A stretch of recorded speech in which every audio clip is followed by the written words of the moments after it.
Implantée en juin 2005 au Bénin, la Fondation Zinsou est une création d'art culturel qui fait la promotion des artistes contemporains. La présidente de la République d'Estonie, accueillie par les ministres des Affaires étrangères et de la Culture, fait le tour des expositions. Derrière chaque image, un personnage, une histoire. Ici, c'est l'exposition « L'Afrique n'est pas une huile ». Cette exposition regroupe un peu tout ce qu'il y a comme photographie en Afrique.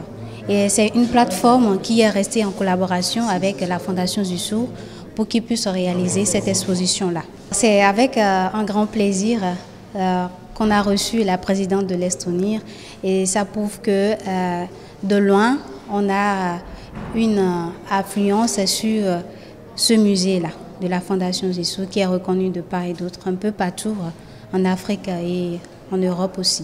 Donc ces pêcheurs se sont déplacés, ils ont pris par les lacs et la lune pour venir s'installer à Cotonou et ils ont fondé des villages sur pilotis. Donc c'est l'image du village qu'ils ont créé ça.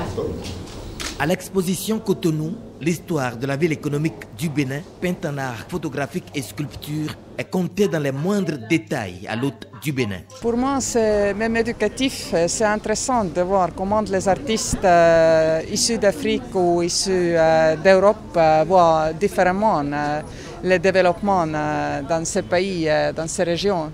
Mais pour moi, comme je ne suis pas trop voyagé dans ces régions, c'était assez informatif. Cette exposition d'histoire de Cotonou, c'est émouvant.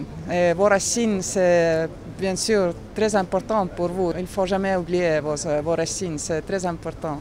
La culture est un droit et ne peut être considérée comme un luxe. La visite de Kersti Kaliulaid dans ce musée est un signe non négligeable. C'est le signe de ce que le Bénin commence à devenir aujourd'hui. Une plateforme dont le patrimoine culturel est connu de la communauté internationale. Qu'une présidente en visite d'État dans notre pays ait choisi elle-même de faire la visite d'un lieu touristique culturel et que nous ayons proposé que ce soit la Fondation Zinsou, je pense que cela dénote de ce que le Bénin est en train de devenir. Nous en sommes ravis, je suis heureux de l'avoir accueilli ici. Sa visite s'achève bientôt et pour la Fondation, pour les acteurs culturels béninois, pour notre richesse patrimoniale, je suis heureux qu'elle ait pu regarder tout ça et qu'elle retourne chez elle avec le souvenir d'un Bénin au patrimoine culturel exceptionnel. La Fondation Zinsou, c'est aussi des ateliers petits pinceaux, le bus culturel pour des excursions et sorties pédagogiques d'élèves et d'étudiants, les cafés et boutiques à forte conception culturelle, mais aussi Wakpon qui est une application de découverte.